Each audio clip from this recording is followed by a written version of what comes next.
तुम लोग जो है ना भाई की प्रिडिक्शंस को लेते हो बहुत हल्का। भाई ने पाकिस्तान वर्सेस बांग्लादेश की जब सीरीज हुई थी ना उससे पहले बोला था कि ये जो सीरीज है 2-1 होगी, बांग्लादेश 2-1 से जीतेगा। बांग्लादेश 2-1 से जीता। इंडिया पर इंग्लैंड का मैच चल रहा था। कल के दिन मैंने क्या बोला था कि अगर जो रूट और ओली पॉप क्रीज पर खड़े हो गए तो ये दोनों बड़ी इनिंग्स खेलेंगे और इंडिया के लिए मुश्किलात हो जाएंगी। मैंने कहा अगर रूट की तरफ से 50 आता है और ओली पॉप की तरफ से, तो ये ऐसे प्लेयर है कि ये सेंचुरी की तरफ जाएंगे। तो उसमें से सिर्फ एक ओली पॉप वाली बात थोड़ी बहुत गलत हुई, लेकिन वो थोड़ी बहुत गलत हुई भाई। वो सेंचुरी के लिए जा रहा था, 71 स्कोर उसने किए। वो थोड़ा सा अनलकी हो गया, उसको वाशिंगटन सुंदर की बॉल समझ नहीं आई, इसलिए कैच दे बैठा वो और 71 स्कोर पर आउट हो गया। बहरहाल यार उसने पार्टनरशिप बहुत ही अच्छी लगाई थी और उसने जो रूट के साथ मिल के पार्टनरशिप लगाई वो एक अच्छी बेस सेट कर गया था। यहाँ तक तो मेरी बात ठीक गई है। उसके बाद जो रूट के बारे में मैंने क्या कहा था, ये बंदा अगर 50 कर गया तो समझो ये सेंचुरी करेगा। उसने सिर्फ 50 ही 150 कर दिए। उसने 150 कर दिए और आज जो रूट के लिए स्पेशल दिन भी था, वो टेस्ट क्रिकेट की तारीख में दूसरे नंबर पर आ गए हैं रन्स बनाने में सचिन तेंदुलकर के बाद। उन्होंने रिकी पॉन्टिंग का जो है ना आज वो रिकॉर्ड तोड़ दिया और रिकी पॉन्टिंग को आज उन्होंने तीसरे नंबर पे कर दिया और खुद वो आ चुके हैं दूसरे नंबर पे। रिकी पॉन्टिंग के समथिंग 13,300 कोई 78 रन थे और उन्होंने उससे ज्यादा बना दिए हैं। अब तो मेरा ख्याल है वो 13,400 रन से ऊपर चले गए, जो आज उन्होंने 150 कर दिया है। तो इसलिए आज उनके लिए एक स्पेशल डे था और उन्होंने स्पेशल डे के ऊपर अपनी टीम के लिए एक स्पेशल इनिंग्स खेली और अपनी टीम को एक स्ट्रॉन्ग पोजीशन के अंदर लेकर चले गए जो रूट। और उनसे यही उम्मीद है क्योंकि वो एक बड़े प्लेयर हैं। तो इनके बारे में जो मैंने प्रिडिक्शन की थी जो रूट और ओली पॉप के बारे में, वो बिल्कुल एक्यूरेट गई। मैंने कहा था कि अगर टीम इंडिया इनको जल्दी ना पकड़ सकी तो ये टीम इंडिया के लिए काफी ज्यादा नुकसानदेह साबित हो सकते हैं और वो हुए आज। आज के दिन उन्होंने पहले सेशन के अंदर ही जो है ना गेम का जो एक कहते हैं ना अपने डायरेक्शन निकाल के रख दी। और मैंने ये बात भी अपनी पिछली वीडियो के अंदर बोल दी थी कि यार ये जो पहला सेशन होगा ये डिसाइड कर देगा कि कौन सी टीम जो है इस मैच के अंदर मजीद स्ट्रांग हो जाएगी और कौन सी टीम जो है वो मजीद बैठ जाएगी। अब जो है टीम इंग्लैंड को 186 रन की लीड जो है वो मिल चुकी है। इसी से आप अंदाजा लगा ले कि टीम इंग्लैंड जो है वो इस वक्त बड़ी स्ट्रांग पोजीशन में आ गई है। उनके जो कैप्टन है बेन स्टोक्स, वो 77 रन के साथ क्रीज पर मौजूद है और उनके साथ खड़े हैं लैम डॉसन 21 रन के साथ। लैम डॉसन का भाई कोई 7 से 8 साल के बाद टीम के अंदर रिटायर हुआ है और वो क्रूशियल स्टेज पर आके खड़े हो गए हैं और कोई भी एक्सपेक्ट नहीं कर रहा था। अब डॉसन अगर यहाँ पर 50 कर जाते हैं और ऊपर से बेन स्टोक्स सेंचुरी कर जाते हैं तो दोनों को 25-30 रन, नीचे से लैम डॉसन को चाहिए 29 एक रन और ऊपर से जो है बेन स्टोक्स को चाहिए 23 एक रन।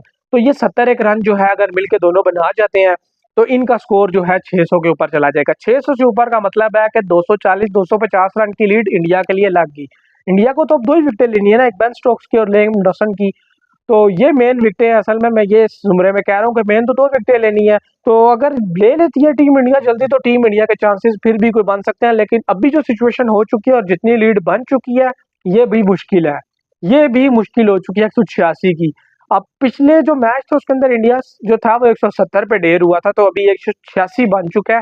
तो इंडिया जो है वो सेकेंड इनिंग में प्रेशर ले पाएगा या नहीं ये देखने वाली चीज होगी।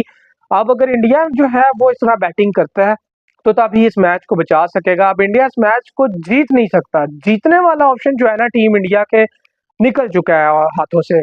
अब जो है टीम इंडिया इस मैच को ड्रॉ करने की तरफ लेकर जा सकता है और वो कैसे करेगा कि अगर चौथा दिन जो है पूरी बैटिंग करता है टीम इंडिया, एंड तक जाता है। अव्वल तो ये लैम डॉसन और बेन स्टोक्स खड़े हैं, अभी तो हो सकता है कि ये दोनों जो है पहला सेशन खेल जाए और अगर ये जो है पहला सेशन खेल के ये चलो घंटा डेढ़ भी जाया कर जाते हैं और स्कोर जो है वो 600 से ऊपर ले जाते हैं कि जो लीड है वो 250 तक ले जाते हैं, तो इंडिया का वैसे ही तिया पांचा हो जाएगा। इंडिया को तो ऑलमोस्ट दो सेशन जो है फिर लग जाएंगे ये लीड मुकाने में। तो इंडिया के लिए जीतने वाला सीन जो है वो इस टेस्ट मैच में खत्म हो चुका है और बचा सकते हैं उस तरह आप क्या ड्रॉ करने की तरफ जा सकते हैं, या अगर बारिश हो जाती है ड्रॉ हो जाता है तो फिर कुछ नहीं कहा जा सकता, लेकिन अब जीत नहीं सकता।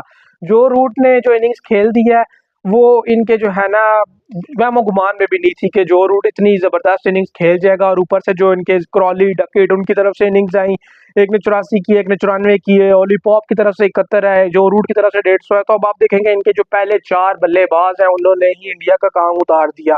नीचे पिरारी ब्रूक तो अभी चले नहीं, अगर ये भी 50 खा जाता तो सोचो फिर क्या हाल होता। ये तो वैसे भी तेज खेलता है। उसके बाद जो नीचे आए इनके बेन स्टोक्स साहब, उन्होंने 70 कर दिए।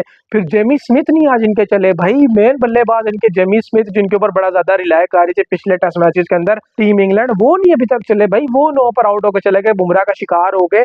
उसके बाद लेम डॉसन, अब ये जो है ना आउट ऑफ कोर्स आ गए टीम इंडिया के लिए। कोई भी एक्सपेक्ट नहीं करता कि लेम डॉसन खड़े हो जाएंगे भाईजान, 52 बॉलें खेल चुके हैं और बेन स्टोक्स के साथ पार्टनरशिप लगा के खड़े हैं और पूरा दिन आज बचा गए। अगर लेम डॉसन आउट हो जाते तो फिर नीचे वो जो है आर्चर शार्चर, उनसे तो कुछ होना नहीं था। अब ब्रेंडन कार्स और आर्चर ही नीचे बचे, उनसे कुछ भी नहीं होना था, तो वो भी जल्दी आउट हो जाते रहे और कल के दिन जो था साथ इंडिया को बैटिंग करनी पड़ जाती, लेकिन ऐसा नहीं होगा। अब जो है बेन स्टोक्स और उनके साथ लेम डॉसन आएंगे और ये चीज जो थी ना, ये चीज प्रेशर क्रिएट करती है और फ्रस्ट्रेशन क्रिएट करती है। जब आपकी टीम फ्रस्ट्रेशन में आती है तो ऑटोमेटिकली प्रेशर आने लग जाता है। फिर आप लोग सोचते हैं यार क्या है यार, अभी हमने 3 आउट करने हैं यार, क्या है यार। फिर ये सोच आ जाती है, जब ये सोच आती है तो फिर ये प्रेशर की तरफ ले जाती है और जब प्रेशर आता है तो फिर गलत फैसले होना शुरू होते हैं।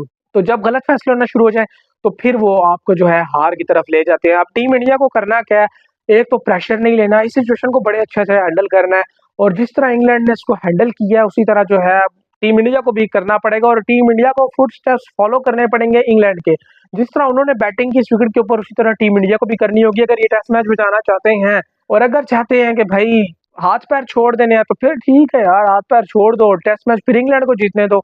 फिर आप लोगों के बस की बात नहीं है, क्योंकि अब आप लोगों के पत्तों में से जीतने वाला जो आंसर है वो तो निकल चुके हैं। हाँ, कोई बहुत ही कोई आउटस्टैंडिंग परफॉर्मेंस दे जाए इंडिया की टीम यहाँ पे, या उनके कोई 2 प्लेयर ऐसे दे जाए, या कोई आउट ऑफ द बॉक्स जाके परफॉर्मेंस हो जाए, वो एक अलग चीज है।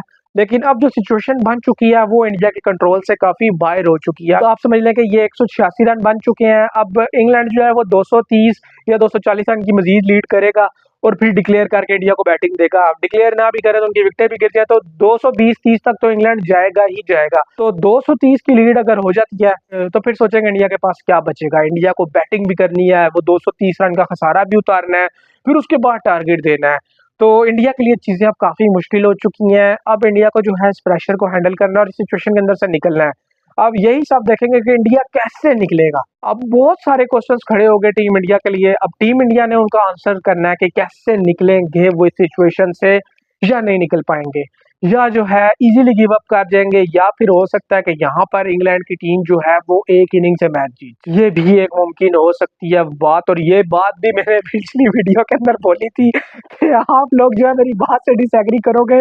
हो सकता है इंग्लैंड जो है ये मैच जो है एक इनिंग से कहीं ना जीत जाए। वो बात भी जो है ना मुझे ठीक होती दिखाई दे रही है और एक ऑप्शन मान गया, ऑप्शन मान गया है। और जीतेगा नहीं एक इनिंग से, लेकिन कुछ भी हो सकता है, जीतेगा नहीं लेकिन एक ऑप्शन मान गया। आप जितनी एक लीड ले चुके हैं ना, और इंडिया जिस तरह पीछे आउट हुआ था 170 पे, तो उस हिसाब से ऑप्शन मान गया कि एक इनिंग से भी जीत सकता है इंग्लैंड। और मे भी कल बेन स्टोक्स और लेम डॉसन आकर अटैक करें, 60 एक स्कोर और ऐड करें, तो फिर वो यही कोशिश करेंगे कि भाई किसी तरीके से जो है इनको उड़ा दो, इनकी बैटिंग उड़ा दो। कम से कम इतना कर दो कि 5 से 6 खिलाड़ी तो इनकी आउट कर दे, ताकि लीड 70-80 की मिले और 70-80 का टारगेट बने।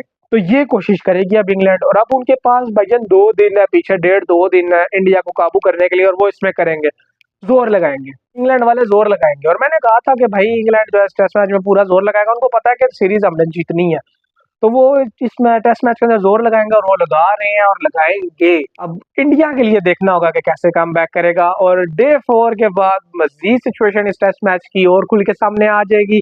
तो जैसे ही इस टेस्ट मैच की सिचुएशन और ज्यादा खुलकर सामने आएगी तो वो भी आप लोगों के साथ इसी तरह डिस्कस करेंगे। बाकी आप लोगों की जो भी राय है वो आप कमेंट सेक्शन के अंदर जरूर शेयर कर सकते हैं। जैसे ही डे 4 का खेल खत्म होगा फिर आप लोगों के साथ इसी तरह बातचीत जारी रखेंगे। मिलते हैं आप लोगों से नेक्स्ट वीडियो में, तब तक के लिए अल्लाह हाफिज।